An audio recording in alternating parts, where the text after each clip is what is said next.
anyway, welcome back to everybody. It's good to see you. It's been a few weeks. We had a lot of disruptions over the last couple of weeks, including my trip to Israel. Very powerful trip. I just had a chance to speak about it this past Sunday night and share some photos. Also wrote up a blog of the entire visit. If anybody is interested in a copy of the email blog that I wrote, please put your email in the chat, and I will try to save the chat at the end of the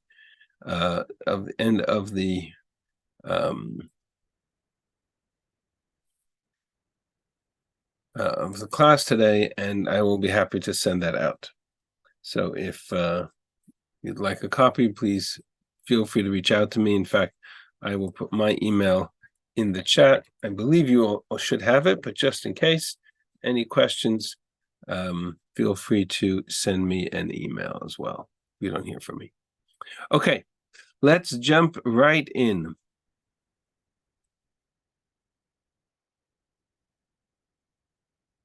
Anybody recall, and if you keep your video screens on, I can still see you because I have two screens. So video faces are much more helpful to me than boxes with names. So that's good. And we are up to here, Kohelet Perek Hey. I believe the last thing we did before we took a break for a few weeks was the end of Perek Dalet, the last pasuk. Shmor raglecha kasher telech el beit Elokim, v'karov lishmoa mitet haksilim zavach, ki enam yodim la'asot ra. Guard your steps. Be careful as you go into God's house. As you approach close, you draw near to listen, karov lishmoa, rather than to bring sacrifices of fools, for they don't know how to protect themselves from evil, or how to do evil, or that they do evil. This pasuk is going to be the center of our discussion today, but to put it in perspective, I want to just read through a few more verses. We identified this form, second person instruction, reference to God, reference to observance, to commitment to God, as the trademark of the Yarei Elokim, the one who fears God. And we talked about the context of his conclusion in the verse which comes a little bit later, Pasuk Zayin, in Perek Hey, Im oshek rash v'gezel mishpat v'tzedek tireh b'mdina titma lachefetz ki gavoa me'al gavoa shomer ugvohim alehem. If you see oppression of the poor, violent injustice, and righteousness being trampled upon, then don't wonder at the matter. Al titma lachefetz, because gavoa me'al gavoa shomer. The protection comes from this partnership of one who is on high over one who is on high. And we spent a lot of time talking about the symbolism of what that means. And they together in partnership, meaning the Melech and the Melech Machem Melechim, the King and the King of Kings, together they are responsible for justice in the world, essentially a response to both the Amal and the Neheneh who threw all responsibility onto the shoulders of God, the Amal who threw all responsibility for justice in the world onto the shoulders of man, comes along the Yarei Elokim, which we would expect, and says, no, it's a partnership. And the symbol of that partnership is considering Shlomo HaMelech's worldview, the partnership is symbolized by the palace of the king, hovering over it, the palace of God, meaning the Mikdash, and the notion of seeing them as kind of on high, gavoa mi'al gavoa, is a particularly, we talked about this last shir, has a particularly powerful impact when you look up from Ir David and you see up the hill, you see Shlomo's palace, and above it you see the Mikdash. They may be the same size in height, but one was higher on the mountain. So the end result was that one was higher than the other. And that's how we understood Pasuk Zayin, that idea, that symbolism comes from Yoel ben Nun.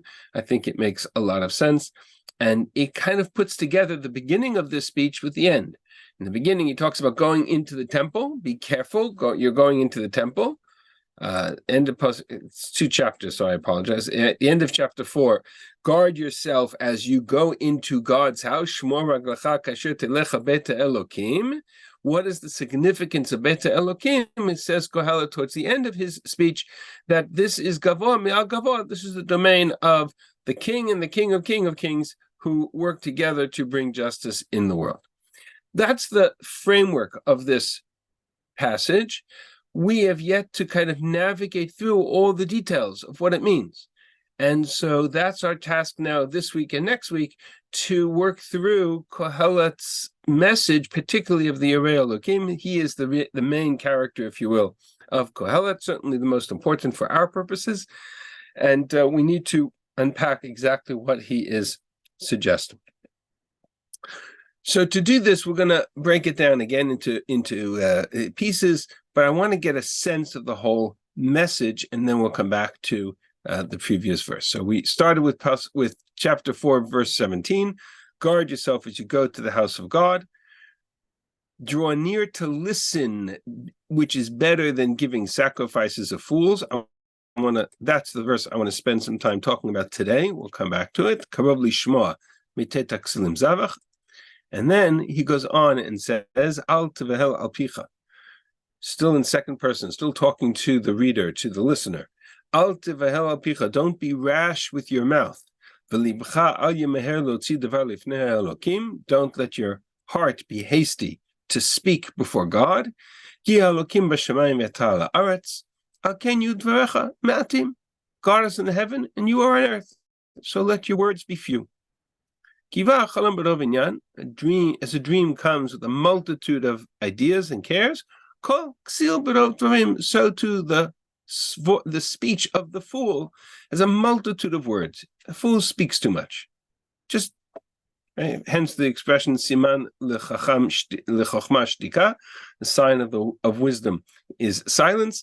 The fool gives away. I think there's a famous Mark Twain quip to the effect of I don't remember exactly how it goes, but it comes to the same message. I'd rather stay silent and let everybody think you stay, something to the effect of better off to remain silent and let everybody think you're a fool than to open your mouth and prove them right. Something to that effect. Same idea. Kol ksil berov dvarim. Kasher tidor neder lelokim, when you take a vow to God, al ta'achel shamo. Don't tarry, don't delay paying it out. Ki en chefetz baksilim. God has no pleasure in fools. Et asher tidor shalem. If you make a vow, then pay up. Tov asher lo tidor misher tidor v'lo tishalem. Better not to take the vow in the first place than to take a vow and not pay. Al titen et picha lachtiet b'sarecha. Don't let your mouth lead you to sin. Al tomar lifnei hamalach ki shegagahi. Don't protest before the messenger or the angel and say, this was a mistake. Why should God be angry at your voice? And destroy the work of your hands. Multitude of dreams and vanities and words. Do all of it. Simple message. Fear God. There's your calling card of the Yirei Elokim. Fear God. Stop speaking so much and just fear God. That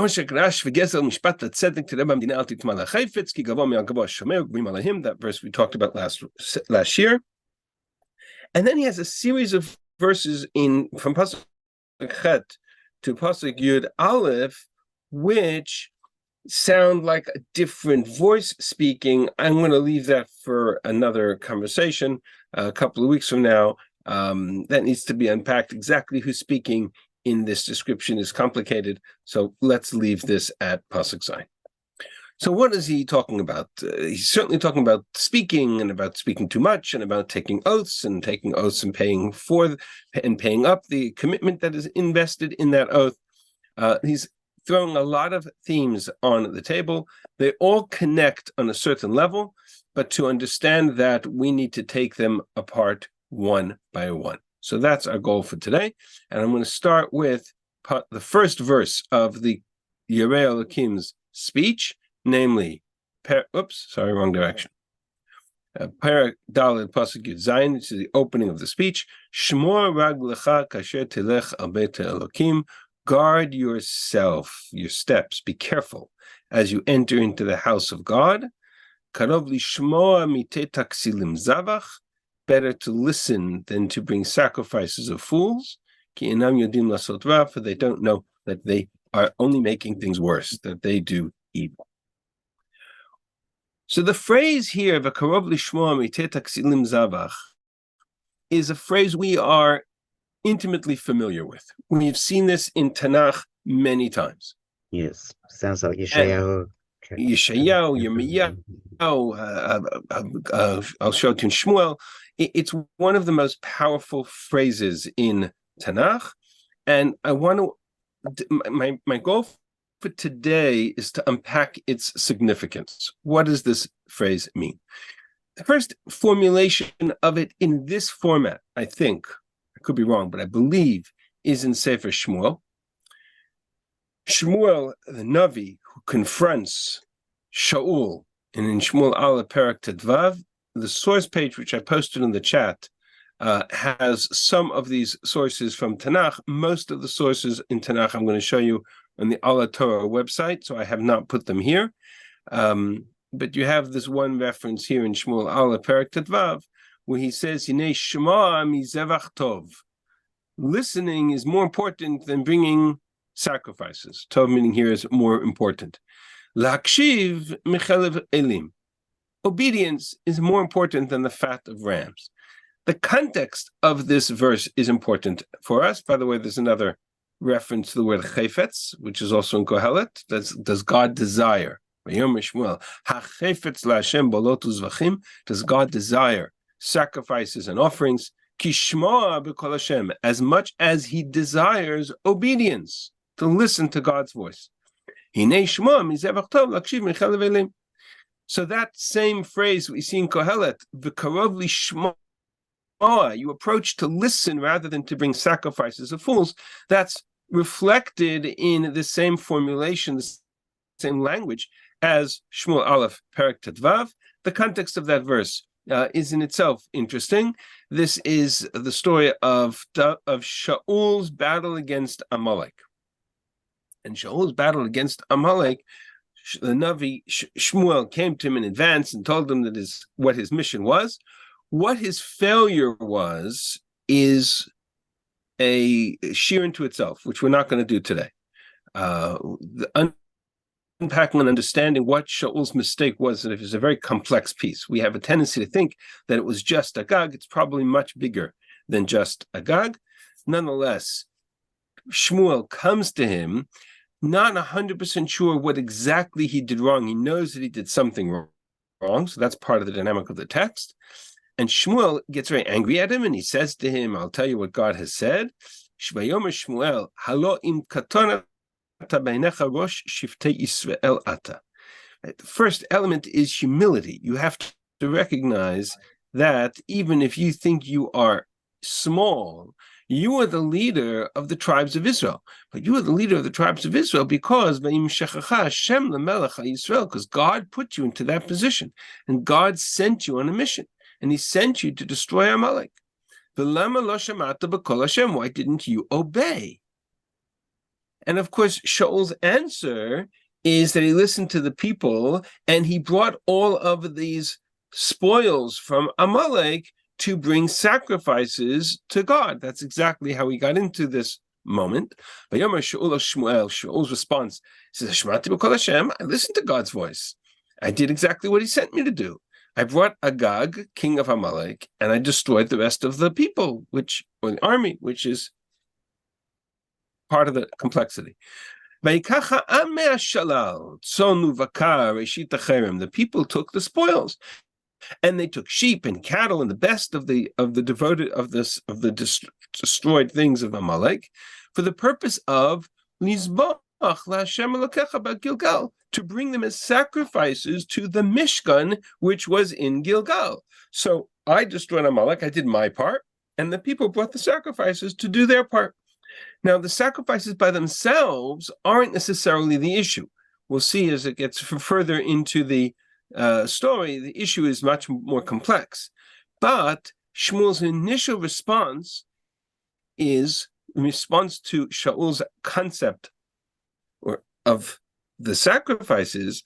Vayomer Shmuel, this is where he makes this statement, HaChefetz LaHashem ba'olotu zvachim kishmo b'kol Hashem. Does God really desire all the burnt offerings and sacrifices as much as he desires obedience and heeding God's voice? Behold, obedience is better than sacrifice, listening more important than the fat of rams. For rebellion is the sin of witchcraft, and stubbornness the idolatry and is as idolatry and trafim. And the rest of the story, of course, has to do with Shaul, not our subject, but you can see the rejection of even the spoils of war, even the concept of the korbanot and the mikdash, if they come on the heels of a direct violation of God's command. And that's the context of that verse. You see it in many other places throughout Tanakh. Yirmiyahu Perek Zayin, which is a chapter we'll come back to in a few minutes in more detail, but I'll just show you one place in this chapter where he says in Pasuk of Aleph, Shem tzvot elokei Yisrael, olotechem svu al zivchechem v'yichlu basar. Take your burnt offerings and you add them to your sacrifices and eat the meat.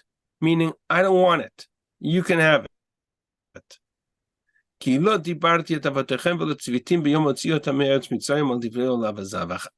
is not what I spoke about. When I took them out of Egypt and I brought them in the Midbar and I brought them to Har Sinai, I did not on that day speak about sacrifices. Sacrifices came much later.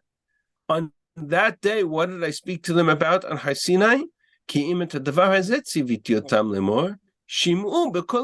Listen to my voice, obedience. I asked you to observe the commandments and listen to my voice. Shimu b'koli. And I would be your God, but you would be my people. And v'lo shamu, v'lo itu et oznam, and you didn't listen. So a sacrifice in the context of direct violation of the laws of the Torah is certainly a corruption of what the sacrifices are all about. And we're going to come back to this chapter in a few minutes. But that's certainly the context of Kohelet's message here as well. Why he starts from here, why it's relevant to his particular message, that is something which we will get to as we explore the rest of the parak. But just as a standalone verse, this pasuk is very important. As you approach the temple, remember, your goal is, the closer you get, the goal is to listen and not to bring sacrifices of fools. There's a huge polemic, and I'm sure you've heard about it, I'm sure you've read about it, I'm sure you've heard most sides of it. There's a huge polemic in understanding what the Nevi'im saw in the temple. What was their attitude towards the temple and the sacrificial service of the temple? From one end of the spectrum to the other, I've people who have said that the Nevi'im were anti-temple, they were anti-sacrifices, they wanted to abolish it. I don't think is true.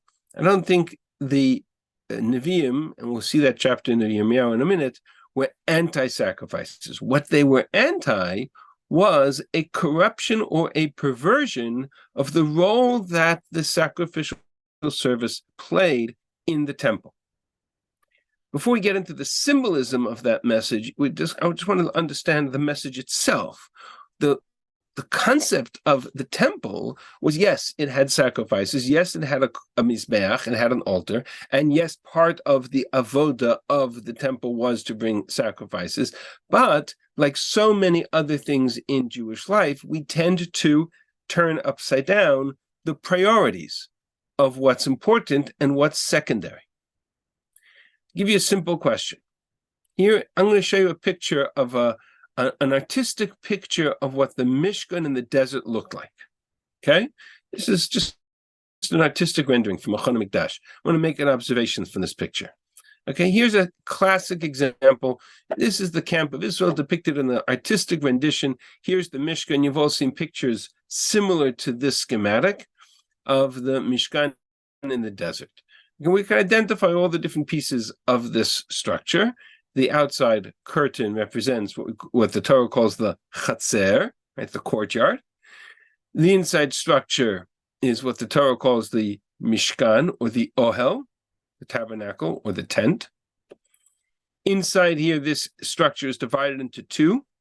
The outer portion contains the menorah, contains the offering of the incense offering of the Mizbach HaKtoret, and the Shulchan, right, the showbread table, which is here. And then in the inner chamber over here, we have the Ark, the Aron HaKodesh, the Aron HaBrit, the Kodesh HaKadoshim, together with the Kruvim and the Luchot, the tablets of the tabernacle, of the Ten Commandments, etc. What's out here? This structure here. Mizbeach. This is the Mizbeach. This is the altar.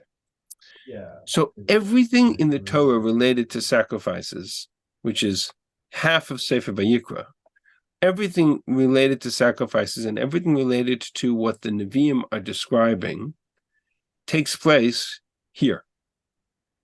Agreed? Takes place in the courtyard. Now, when you build a structure and you have a building, and inside that building you have chambers, where do you put the most important components of your structure? If you have a museum and you have precious, expensive items, do you put those precious, expensive items in the courtyard outside for everyone to come and see and touch?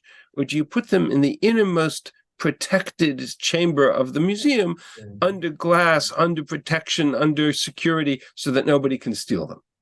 Right? In other words, your structure represents a certain message of priority. That which is on the outside of the building is very nice, but you look at it for a second, then you move inside.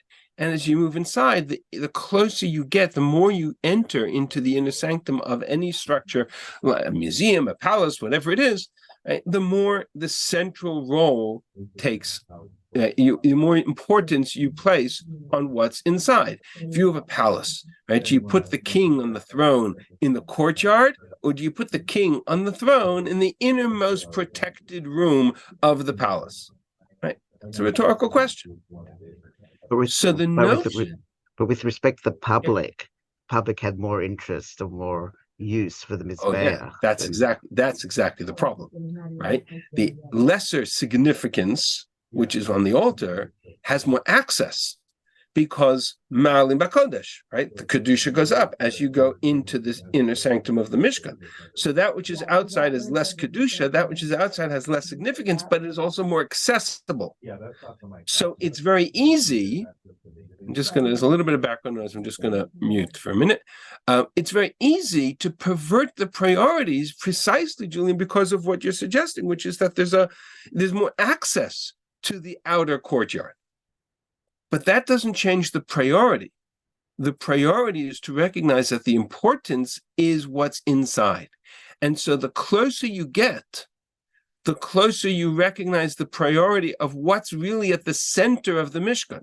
What's really at the center of the Mishkan is the Kodesh HaKadosh, the Holy of Holies, the Ark, and the Kruvim. And what the Ark represents, and this comes back to the text that we were just discussing, what the Ark represents is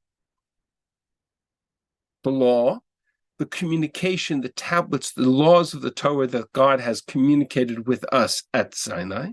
And that's why that reference to Yirmiyahu, that I didn't, when I spoke at Sinai, I didn't talk about sacrifices. I spoke only about obedience.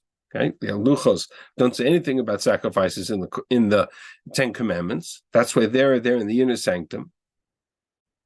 The whole notion of nevuah, of communication, of the voice of God emanates from two sources. It emanates from the written Torah, the Torah Shebechtav, which is symbolized by the Kruvim, which is symbolized by the Luchos, by the tablets, and the Sefer Torah Moshe writes and places inside the ark.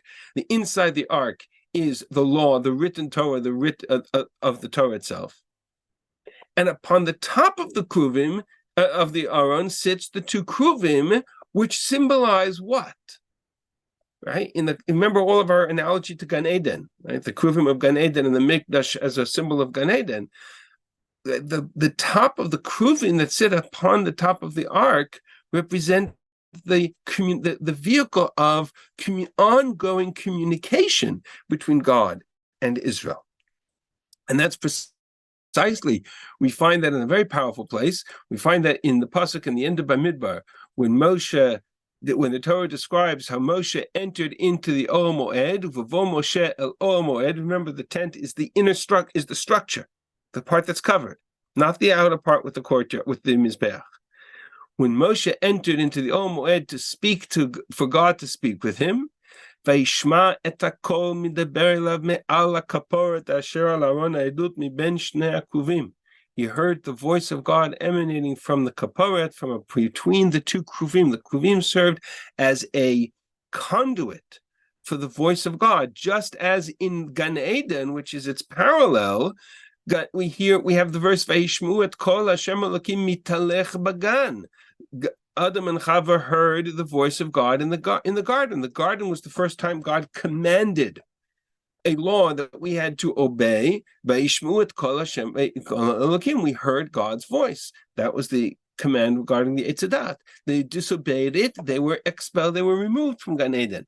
By the way, where's the first time we find anybody bringing a korban in Tanakh? The first korban in Tanakh is brought by Cain and Hevel. Cain and Hevel. After Adam and Chava are removed from Gan Eden. There are no korbanot inside Gan Eden, just as there are no korbanot, there are no sacrifices allowed inside the Holy of Holies. You were not allowed to bring sacrifices inside the Holy of Holies. The closest you could get was that mizbech of the Ktoret in the inside of the Mishkan, but you could never bring sacrifices inside the Holy of Holies. Even the Kohen Gadol on Yom Kippur, which was the only time he was ever allowed to enter into the Kodesh HaKodashim, the entire avoda of the Kohen Gadol, the sacrifices and the vidui and the tshuva and the all of the rituals related to the avoda takes place where? The korbanot are all outside in the courtyard. When all of that's done, the Kohen Gadol, after vidui, the Kohen Gadol enters into the Holy of Holies dressed in white, as if he's brought atonement upon himself and upon his people, right? That white, that represents that a sense of atonement, right? He's not coming to bring sacrifices. He's coming to stand in the Kodesh HaKodashim, already having achieved the role of tshuva, which is outside. You can't do tshuva in Gan Eden. You can't do tshuva in the Kodesh HaKodashim. And we'll see why very clearly, right? When you come inside, you come inside having already achieved all that represents outside. So this kind of trend, we've talked about the structure having significance in Shlomo's mindset. Remember, he's building the Mikdash, and he has that sense of gavor me'al gavor, that structural sense of where it places in the temple. He's turning this tabernacle into a permanent temple. And you have the same reference. As you approach, kasher telecha beit Elokim, as you approach closer, the karov lishma mitet aksilim zabach, the closer you get, the more you have to be careful. The more you have to be obedient. The more you have to be literally precision obedient, or else you may suffer the same fate as Nadav and Avihu. Right? That's another example of two individuals who tried to navigate around the role, the distinction of the role between the Mizbeach that's outside and the Holy of Holies that's inside. According to many Rishonim, the chet of Nadav and Avihu, when they was to enter into the Holy of Holies with their pan of Eish Zara, their offering that was not commanded to them. Ashilot Sivalta. And that's what you have in the beginning of Perek Yud of Vayikra. Nadav and Avihu each took their pan Vayitnu behen eish, they put into it fire or some kind of offering. Vayisimu le ktoret, into which they put ktoret. Vayakrivu lifne Hashem eish zara asher lo tziva otam. And they brought a strange fire. Why is it strange? It's strange because it was not commanded of them. By the way, that's where the word avodah zarah comes from. Avodah zarah is offering that is strange because it is not commanded of them. And when you enter into the Holy of Holies, you don't have the authority to, and the closer you get to it, the more profound it becomes, to determine on your own what is God's desire. Right? We're not feeding God. We're not providing taxes to God. Right? The whole perversion of the concept of the sacrifices is built around this moment when they, on their own, choose what kind of eish to bring into the temple. And of course, the result was tragic. I'm going to skip for the moment, and I don't have it in the English translation. I have it in German translation of Sefaria website, but I apologize for that. There's a very powerful insight of Rav Hirsch on the story of Nadav and Avihu, where he basically makes this observation that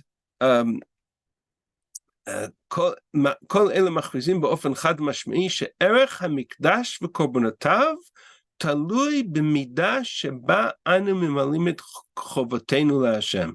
The value of the temple, the value of the sacrifices is dependent upon the extent to which we fulfill our obligations towards God. Right? And from there he builds the whole analysis of the story of Nadav and Avihu. And that's really the message of Kohelet in this context. We'll see how he plays it, how he expands on it for the rest of the chapter. But the notion that you're building the temple, Shlomo HaMelech, he built the temple, he built with the understanding that the closer you get to the temple, you understand its purpose. And its purpose is not to be a place of sacrifices. Its purpose is to be a place of communication. Our communication with God, we'll see in a second, God's communication with us. If you place the sacrifices as the end-all and be-all, if you place that which is outside as the primary goal, then you pervert its message, and the perversion of that message can lead to terrible consequences. That's the message, for example, in Yirmiyahu, that chapter 7. That's the message of Yeshayahu's opening chapter, where he talks about the terrible sins of the people and their sense that they could come to the temple and they could just wave it away and say, okay, I can bring a sacrifice and repent, and it'll all be forgiven. And the Nevi'im said, no. And that's exactly this moment. Karov lishma ksilim zavach. That's the sacrifices of, at best, sacrifices of fools. At worst, even worse. Let's take a quick look at that chapter in Yirmiyahu. I think it's one of the most powerful moments in Yirmiyahu. And we'll see how this plays out. Yirmiyahu, towards the end of the life of the temple, says he's commanded to stand in the entrance to the temple itself, Amod b'sha'ar Beit Hashem,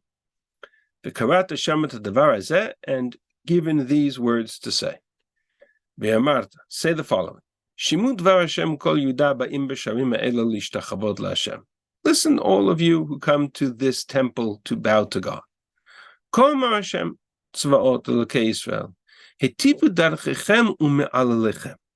Amend your ways. Do tshuva. Change your course, your behavior. And then ashakna etchem b'makom hazeh. I will enable you to remain in this place. Take a careful glance at that word. He's talking to the people in the Mikdash. He uses a term that is reminiscent of the Mishkan. Ashakna etchem b'makom hazeh. That's not an accident. Shechina. Excuse me? Shechina. Shechina, right? Shechina is God's presence, but that's a rabbinic terminology for it. The Ashakna etchem, I will cause you to dwell in this place, is from the reference of the Mishkan. We'll see that in a second. Al tiftuchu lechem al divrei hasheker. Don't listen to the false prophets who claim Hechal Hashem, Hechal Hashem, Hechal Hashem, that this is God's temple, and therefore it is permanent.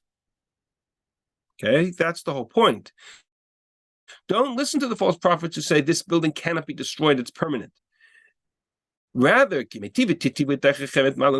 do tshuva, if you will improve your ways, if you behave justly one towards another, and don't oppress the foreigner or the fatherless, and don't spill innocent blood, and don't go after other gods and cultures, then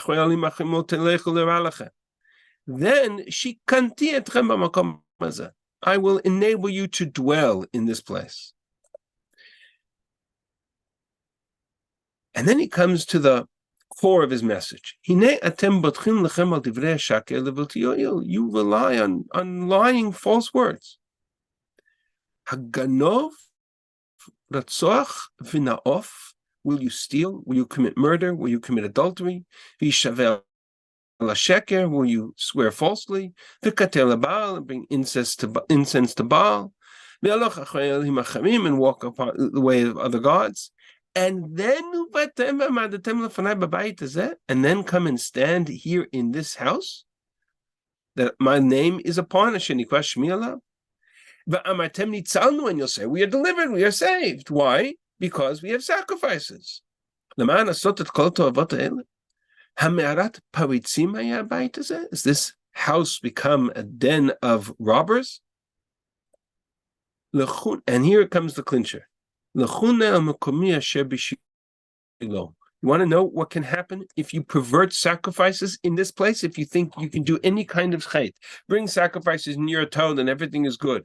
You want to know the consequences? Go to Shiloh. Asher shikanti shmi sham b'mishana. The first time I caused my name, Shekhinah, Ashakna etchem, the first time I caused my name to be in the place was in Shiloh. Asuli mikdash v'shechanti b'tocham. It's all the same root. Go take a look at Shiloh and tell me what I did to it. Now, Shiloh is a very powerful reference because Yirmiyahu's reference to Shiloh is the first time Yirmiyahu actually threatens verbally the destruction of the temple. The parallel chapter here is in later on where he uses the expression Ki Shiloh yeh bayit hazeh. This house will be like Shiloh. It was so frightening an accusation because it was the first time in Jewish history since the building of the temple that the Navi threatened its destruction. Shiloh was a symbol of what happened to the Mishkan after 369 years of standing in Shiloh. The Mishkan was destroyed by the Plishtim. That story is in Shmuel Aleph Perek Dalet. Very frightening story. It's also referenced in Tehillim Perek Ayin Chet 78. And Yirmiyahu here says, I will do to this house what I did to Shiloh. Because you place too much emphasis on this place and on the sacrifices that you bring here. And that's really part of Yirmiyahu's message, that I'm going to destroy this house the same way I destroyed the temple. And therefore, he goes on to say, I will pour out my wrath on this place. Take your burnt offerings, add them to your sacrifices, and eat the meat, because I don't want it. I didn't talk to Bnei Israel about keeping mitzvot in order for you to do all kinds of errors and think that the sacrifices can wash away all iniquity. And that's the message. All the Nevi'im, Yeshayahu and in Treasar and in Yirmiyahu, right? They all came to that same conclusion. They weren't anti-sacrifices. They were anti the perversion of sacrifices as a means by which to control the message, by which to control God, by which to say, I can do all kinds of transgressions and errors. It doesn't matter because the sacrifice will ultimately be the cause of what it's all about, right? When you pervert the priority of the Mikdash, you end up with a very dangerous formula. To see how dangerous, I want to take you to one more place, which is the actual story of Shiloh. Because we often miss what the Chet of Shiloh was all about. In Tisha B'Av night, when we say keynote for the destruction of the temple, one of the keynote that we recite is Chet Mishkan Shiloh. We describe the Chet of the story of Shiloh. And that's what Yirmiyahu here is referring to.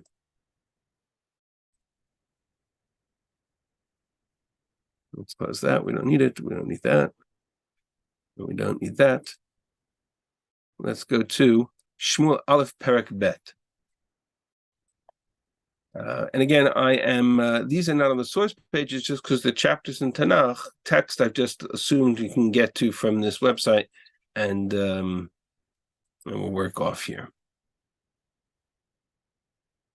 Comes here. This is the story of the fall of the last chapters of the history of the Mishkan and Shiloh, which Yirmiyahu refers to when he says, "Right, go to Shiloh if you want to see what can happen to this temple."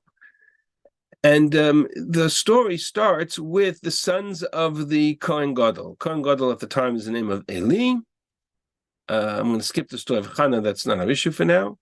And we're going to talk about the two Kohanim who ran the temple. Their names were Chofni and Pinchas, not the same Pinchas as Chumash, right? Different Pinchas. Ubnei Eli, the children of Eli, Bnei Blial, lo yadu et Hashem.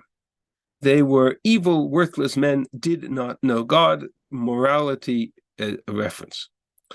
Mishpat Kohanim et Am. This is how the custom of the priests, this is how they conducted themselves with regards to the people.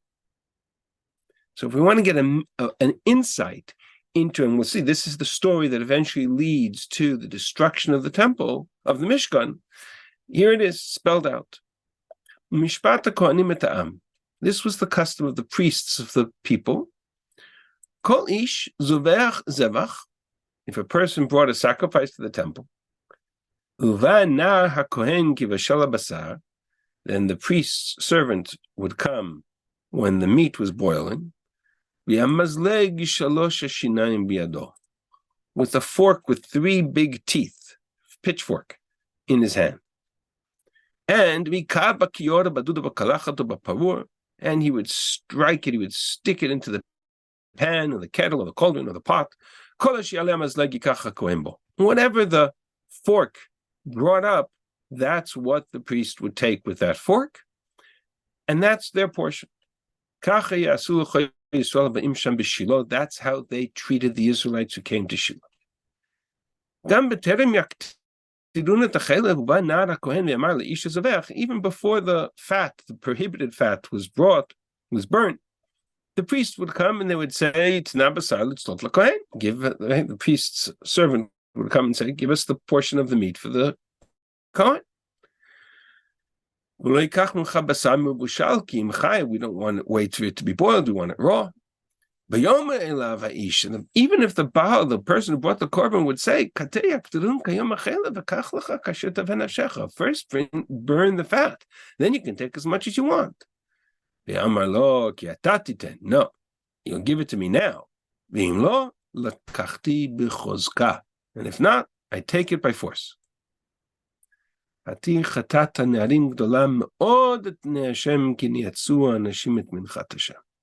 sin of the young men was very great, for they dealt contemptuously with the offerings of God.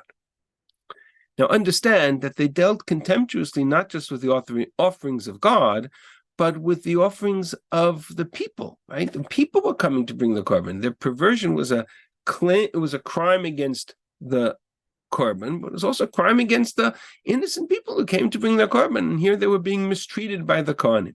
And the mistreatment gets even more significant. I'm not going to get into that part of it because it needs to be unpacked, how they treated the women in the Mikdash. And then at the end of all of this, we have the reference to the story of Shmuel. Shmuel is a young boy, and he's a Navi, and he's living in the in the temple, and he's serving Eli, and he's learning how to be a Navi. And God calls out to him twice, 3 times, and he comes finally, and Eli says to him, "This is a nevuah, you need to answer." And you all know the story. I'm just running through the beginning of it to get to the part where the message that God gives to Shmuel at that moment. God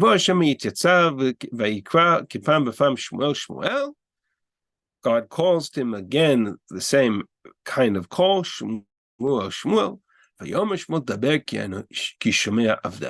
Speak, your servant hears. In response to everything we just read,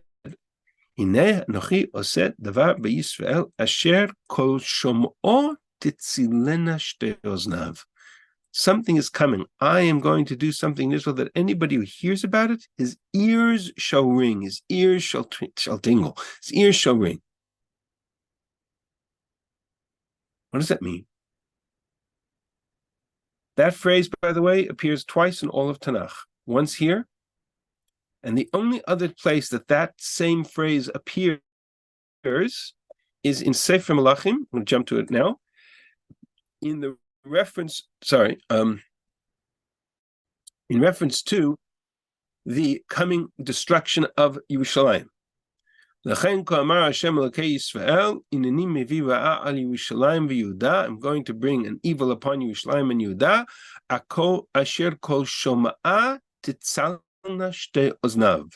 When you hear about it, your ears will burn.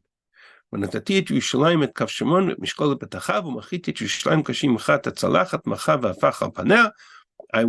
stretch over Yerushalayim the plumb line and destroy it, and I will cause the rest of my people and my inheritance to be overrun by their enemies, etc., etc. It's a reference directly to the Churban. And that says Shmuel, that's little Shmuel, that's exactly what he hears. He hears that now God is going to come. I am going to destroy this temple, and that temple is destroyed in the next chapter, in the war with the Plishtim, because of its perversion, its corruption that has taken place. So I come back to Shlomo's warning. Shlomo so much of the perspective of Kohelet, of Shlomo HaMelech, of the Yerei Elokim, is informed by the fact that Shlomo builds the temple. We talked about the Gavoah Me'al Gavoah. We talked about the dream in Giv'on when he's third year of his reign, when he's about to go and build the temple. This is the temple looms large in the perspective of what is it that God wants of us. And here at the end of his life, I'll show you the beginning of his life in a second, but at the end of his life, he comes to and he says in the language of the Yerei Elokim, don't make the mistake of thinking that the lesser significant component of the temple, namely the sacrifices and all that they mean, is the most important part of the temple. No. If you do that, you pervert everything in the temple. You pervert the role of the Kohanim, you pervert the role of the people, you pervert the role of the Mikdash. You need to listen to the Torah, to the voice of God, to the words of the Torah, right? And ultimately then you can understand and can put into context the role of the sacrifices, but not before that. And that's where at the end he talks about Yirat Elokim, because that's the message of the temple. I want to take us to one more place in this story of what this verse means, and that's the other side of the equation. Namely, Shlomo's the end of his life is Kohelet. The beginning of his life as king is he builds the temple. And to put in perspective this message, Shlomo builds the temple in Melachim Aleph, chapter 6, and chapter 7, and then he opens its doors and he dedicates it in chapter 8.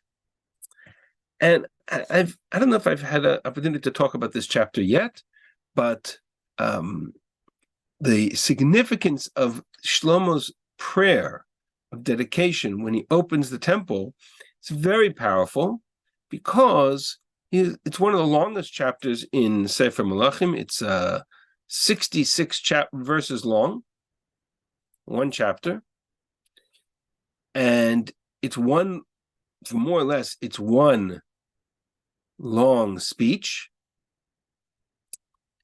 but it's about what the purpose of the Mikdash is. And that's what I wanted to show you. Shlomo understood that the purpose of the Mikdash is very different than what we think about.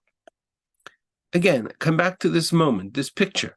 Shlomo is building the Mikdash. Ask anybody what's unique about the Mikdash, and they'll tell you. What do you do in the Beit HaMikdash? What's our service? How do you function in the Beit HaMikdash? You come to the Beit HaMikdash, what do? You open up the book of Vayikra and you read. You bring daily offerings in the morning and daily offerings in the afternoon, and you bring weekly offerings of Musaf and Shabbos and Rosh Chodesh and on holidays. And this is a kind of avodah. Every morning we say Zumakom and Shulzvach, and we talk about the Kachim Kalim, Kachim Kadashim, talk all kinds of different sacrifices. That's what we do in the temple. Says Shlomo, not so. Not so. Here's Malachim ala Perikhet. Az yakel Shlomo tziknei Yisrael et kol v'shei matot. Shlomo assembled all the elders of Israel, the princes, the fathers, the children of Israel. La'alot et Aron brit Hashem me'ir David Hitzion, to bring the ark from Ir David into Har Tzion, to bring it into the Mikdash. And that's sort of the power pack. That's the final step. He built the entire structure, and now he brings the Aron into it. Vayikalu et HaMelech Shlomo, El HaMelech Shlomo, Kol Ish Yisrael, B'yarach Ha'itanim B'chag, Chag Sukkot. We talked about the significance of Sukkot and Kohelet once before. Vayikalu et HaMelech, the king gathered them all together on Sukkot. Vayvo Kol Ish Yisrael, Vayisua Konim et Aron, Vayalu et Aron Hashem al Moed. They bring the ark, they bring it into the temple, together with all the other Kalim. And the king begins, and they're bringing all kinds of sacrifices, because that's what you do. There's a whole dedication ceremony. And then I'm going to skip down to, right, there's a reference here to a very similar moment that you have by the Mishkan, where the cloud and the fire can fill the Mishkan, and the people can't go in because Malek Kvod Hashem Beit Hashem. As Amar Shlomo, this is Shlomo's speech. Amar Hashem lishkon ba'arafel. God said to dwell in dark. He was going to dwell in darkness. Bano baniti bayit zevulach. I built a house, a habitation for you. Machon l'shivtecha olamim, a permanent place for you to dwell.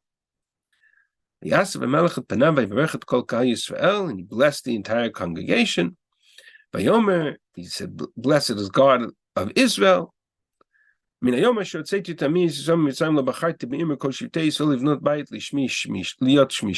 day that I took Israel out of Egypt, I did not choose a city from all of the tribes of Israel to build the temple and to place my name there, until I chose David to be the leader of Israel. And that's a whole different conversation. Skip a little bit. When he starts to talk about Shlomo stood before the Mizbeach, Neged Kukah Yisrael, lifts his hands up to the heavens, and he says, Vayomar Hashem Elokei Yisrael, Ein kamocha Elokim b'shamayim mimal ve'al ha'aretz b'tachah. There's none like you in the heavens above and the earth below. God who keeps the covenant and the kindness with the people for generations. You kept the covenant with David, the promise that he would have a son to sit on his throne. The reference to the throne I'm going to skip for a moment. Pasuk of Zion. Can God truly dwell on earth? The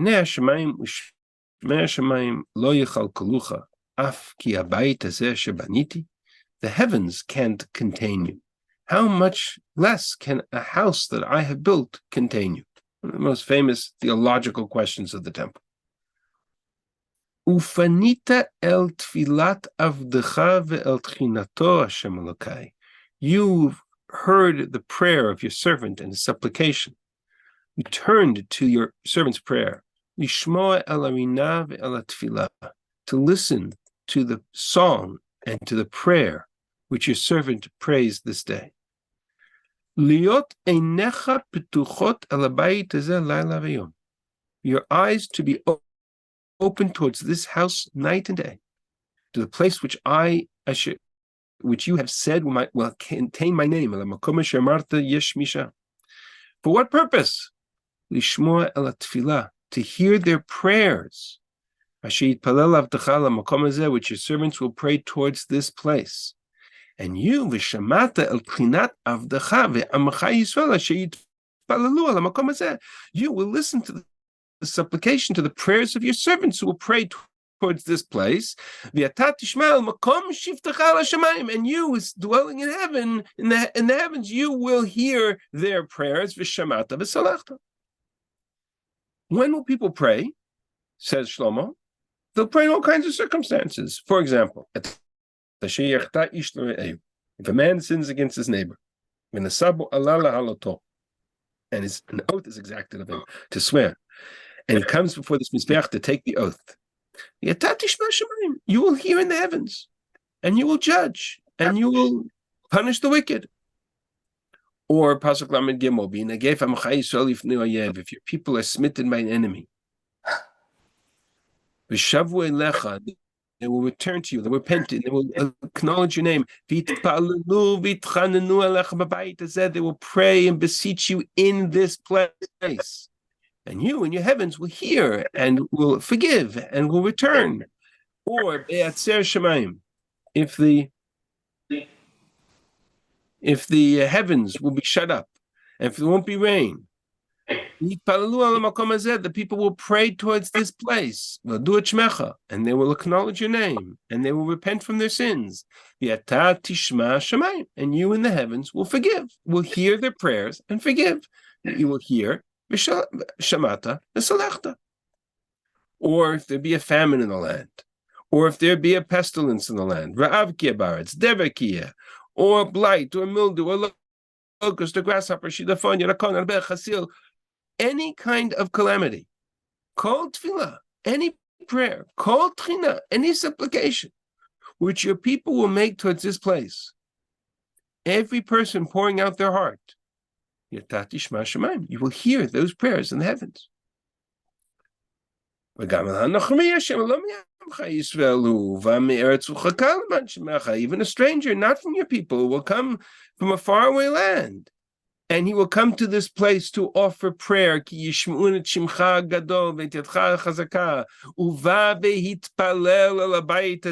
come and he will pray towards this house, and you will hear in your abode. Or if you go to war against your enemies, and now you're outside of the land.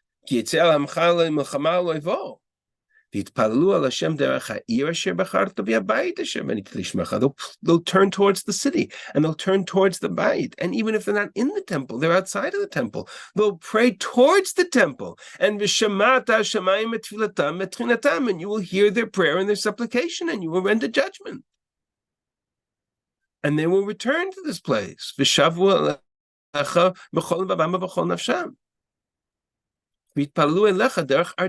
will, even if they're exile, they will pray to you by virtue of this land, and by virtue of this city, and by virtue of this temple. Let's stop here for a second, because you understand the message of Shlomo HaMelech built the largest house of sacrifices in the history of the Jewish people. And he makes no reference to the role of sacrifices whatsoever. To Shlomo HaMelech, the Mikdash has one primary purpose, which is to be a conduit for two-way communication. Why do I say two-way communication? Because we pray to God. That's our communication. That's our half of the conversation. And what does God do in response? He hears, he responds, he acts, or he communicates, says Soloveitchik, via prophecy. That voice that Moshe heard as it emanated from the Holy of Holies, from between the two kruvim, is God speaking to us in the power of prophecy. Later in history, through the power of Torah, God speaks to us. We speak to God through prayer. It's a conversation. It's a dialogue. It's an asynchronous dialogue. But it's not a place of sacrifices. That's not the priority. It's the conduit of prayer. It's the conduit of tefillah.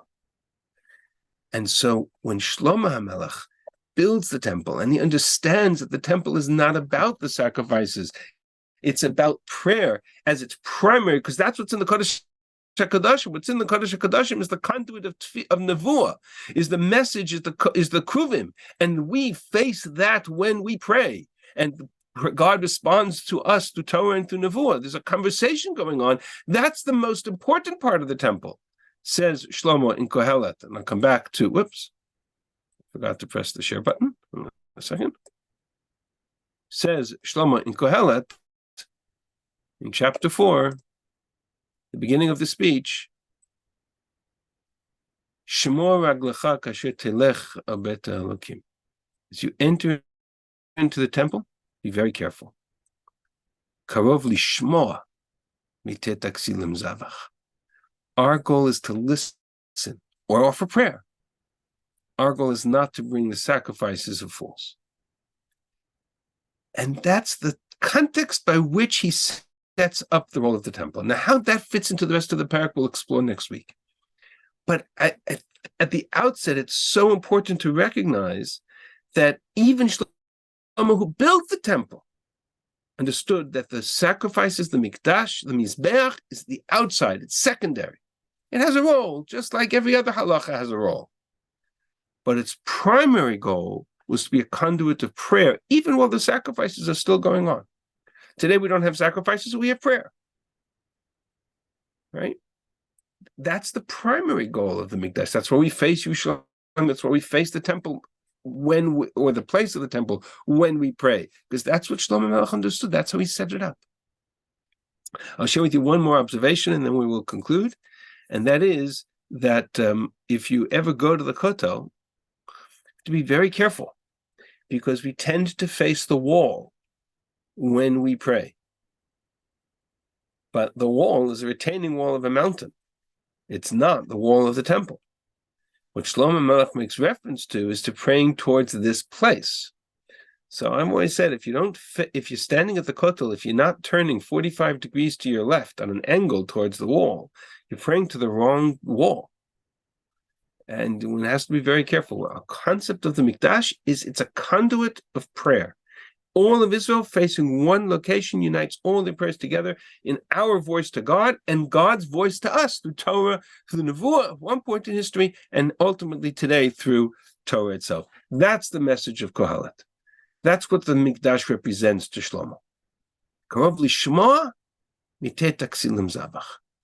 How the sacrifices enter into the picture and why he spends so much time talking about that. And we'll get into the whole issue of oaths and the whole issue of words. That's all as we unpack this message. But it starts here. It starts from understanding the role of the Mikdash that Shlomo built. Shlomo, of all people, this is what he's talking about. He says, this is not a conduit of sacrifices. It's a place to be a conduit of prayer. Okay, I will stop here. And if there are questions, be happy to take them. You know, when the inauguration continues, there were thousands of korbanot sacrificed on this occasion, and the blood was flowing in the courtyard. In which occasion? But after the inauguration, there were a lot of sacrifices brought in the Mikdash, and it was, the numbers were just astonishing. Yeah, so there's a lot to be said about that. I would distinguish between, because it's not inconsistent, between what Shlomo says in his prayer and what the people do subsequently. Not the first time that I think they missed the message. But even the inauguration of the Mikdash and the Torah had sacrifices with it. I'm not suggesting for a moment that there isn't a role for them. What I'm suggesting is that there is a priority that gets often missed when we don't recognize the significance of the structure. right? So there could be sacrifices that all took place outside. But then you have to get to the heart of it. You have to get to the core of it. And that's what Shlomo is talking about. In fact, I didn't read it today, but if you go to the next chapter, you can open up a Tanakh, open up the same website, just read the next chapter. Read chapter 9, and you can see God's message to him. God's message to him is, if you hear this message and if you are obedient, karov lishmoa, if you are obedient, if you obey the laws of the Torah, then this temple will survive. But if not, this temple can disappear. Right? And that's part of the issue, that it can be perverted very easily, and someone has to be careful. But I agree with you. There definitely were sacrifices. I'm not saying there weren't, but I am saying that Shlomo's prayer puts into context the primary, what's at the middle, what's at the center. And what's at the center is the Holy of Holies. That Holy of Holies is a conduit of nevuah and tefillah, and not anything else. Rabbi, I just wanted Any other questions? I just wanted to Yes. clarify something when what I'm hearing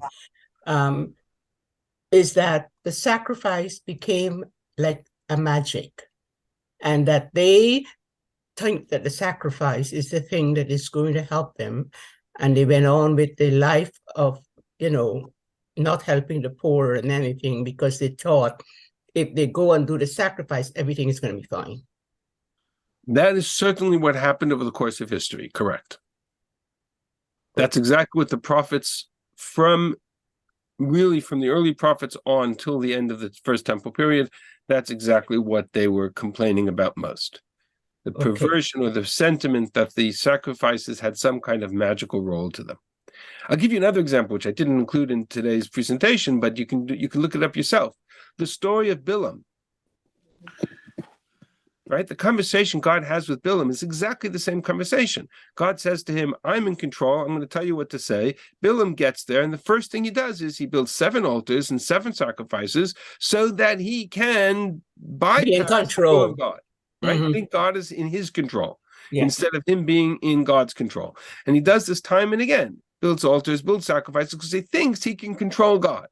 He thinks that the sacrifices and the necromancy, whatever else you go on, the nechashim, right, that's a way to control the divine. That's precisely the perspective of the pagan idolatry that used ritual as a way of control, in their mind, as a way of controlling the divine. And what the message of the temple, the message of Shlomo was, it's the other way around.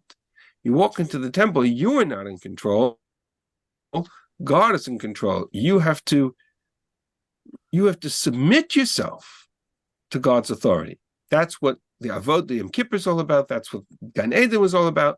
You submit yourself to God's authority. God is not we do not create God in our image. God has created us in his image. Fundamental difference. So thank you. Put it into a slogan formulation. Okay. Lots to unpack. I leave that with you for now, and we will continue Rabbi. in the text. Yeah, sure. You're taking the word lishmoa very literally, as to listen as opposed to understand and follow. That's number one, because that's normally the way I understand lishmoa, is to understand and follow. And number two, don't we have a concept that sometimes if something is so obvious, you don't have to state it? So the fact that this temple was primarily for sacrifices, and that was a key role, doesn't have to be stated, because at the time they knew that was what the case was.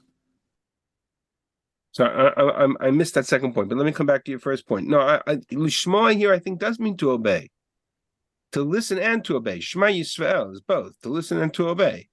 Right? Karov Lishma. We have to hear, but we also have to, right? We hear prophecy, but we also have to listen to obey. So I think it's both. I think that's part of his message, is to speak less. You'll see as the chapter goes on, he talks about speak less, let your words be few. Okay, you're in the temple, you're in God's domain. God speaks, you listen. You don't speak, right?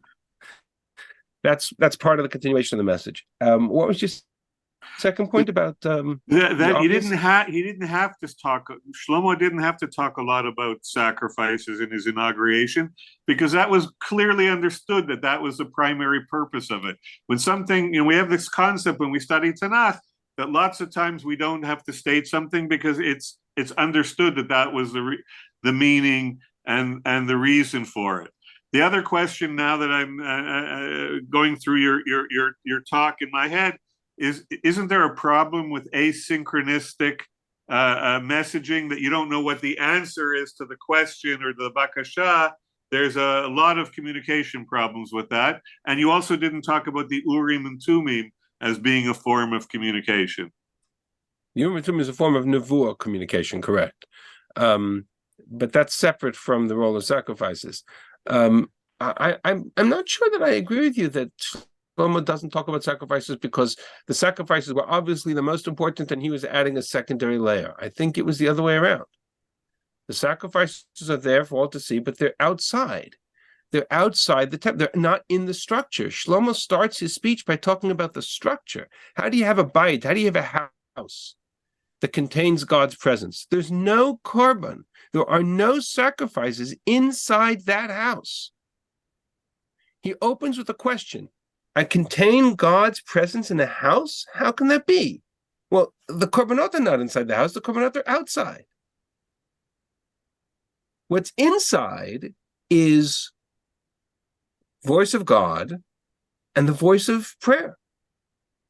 That's all that's inside. But you're saying the courtyard isn't really considered to be the bayit, which I would dispute.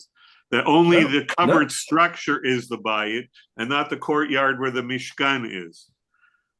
No, the courtyard is definitely not part of the structure itself. In none of the temples, not on the first temple, not on the second, not on the mishkan, not on this first temple, and not on the second temple. The altar was always outside. So again, For good reason. what's the purpose of the korban? That's a whole different issue. What's the purpose of every mitzvah in the Torah? It has a role, right? Korbanot had a role. They were inspiring and they had done a vote, etc. No different than any other component of halacha. But it's not the central motif, central messaging of the Aseret HaDibrot, for example, says Yirmiyahu. And the Aseret HaDibrot, there are no sacrifices mentioned. We have a whole book called the Book of Vayikra. We'll get there. But not in the Aseret HaDibrot, not in the Kodesh HaKadoshim, not in the Aron. In that place, there's the highest priority, the highest of the top of the hierarchy of what the purest form of our relationship with God is. There's a lot to say there, but I think that Rabbi, by the time we got to Devarim, it was less about the sacrifice and more about how to live. I find Devarim didn't focus so much on what was going on. Not at all. Vayikra. Correct. Not at all. Because by Devarim, we're entering into the land of Israel. We have to build a society. Yeah. Role for every component. There's a role for the sacrifices in Vayikra. There's a role. But in terms of the priority, what's inside the Kodesh HaKadoshim is what's inside the ark. And inside the ark, besides the Sefer Torah scroll, are the two luchos. Says Yirmiyahu, on those luchos you will not find a single reference to sacrifices. There's a reason why this was so important to them, because it was so easy to pervert. And so the Nevi'im had to emphasize this over and over again. Mm-hmm. Okay, I'm happy to continue the conversation by email, but I think people are, I mean, there's a everyone basic can think, so we'll let logistics. you go. You can't have a fire inside a building easily, and so just the logistics of having a sacrifice in a small space would be more difficult. I mean, I'm just thinking logistics. You had the korban, you had the Mizbeach HaKtoret, but you were Right, not allowed but to bring, but the you were never allowed spices, to bring, but you were never allowed to bring animal sacrifice on that Mizbeach, ever. Right, but it's a very different burning piece of meat versus burning some spices. I mean, in terms of the amount of space and splash. Anyways, very good. Thank you. You're welcome. Rabbi, you had a response? Thank you, Rabbi. The word korban, we throw around the word sacrifice and misunderstand it. The word korban does not appear once in Sefer Bereshit. The original quote-unquote sacrifice or offering, as I put in the chat, that Cain brought, and then Hevel brought, copying his brother, is called a mincha. It's constantly, there's reference to building a Mizbeach, the language of Mizbeach. It's a causative form, doing something. We say Zachim is like shechting an animal for food.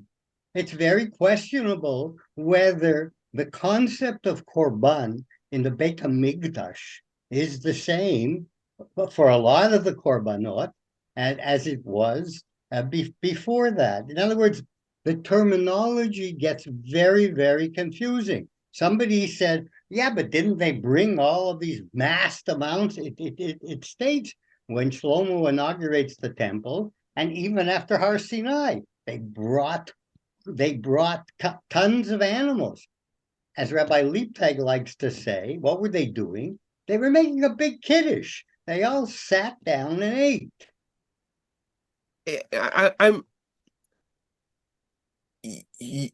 I hear what you're suggesting, but it doesn't take away the fact that the Nevi'im saw, over the course of history, the perversion of the korbanot before their very eyes, and the perversion Absolutely, of because people right. So that's my thought point. that it was a get out of jail card, get out of jail free. Right. So that's all I'm That's saying. what they That's exactly thought. what you're. That's exactly what I'm saying. So we're not disagreeing. That's exactly what I'm saying. That's exactly how Shlomo prioritized tefillah and nevuah at that moment, despite whatever else was going on. But he prioritized the mikdash as a place of tefillah and nevuah. For us, I think it's very important because there's so much talk in the world today about the sort of the role of the korbanot and the role of the mikdash. We have to remember that the mikdash is in its purest form wasn't about the mizbeach; it was about the kodesh hakadosh. I think that's a very important piece. All right, there's much more to unpack. We'll talk about it another as we continue. Next week, we're going to move on into the next part of the Rei Elokim and talk about the role of oaths and how that connects to the story. Thank you. My pleasure. Did you have a question? Was there a question that came at the end? No. Thank you. Okay, we'll see you next week.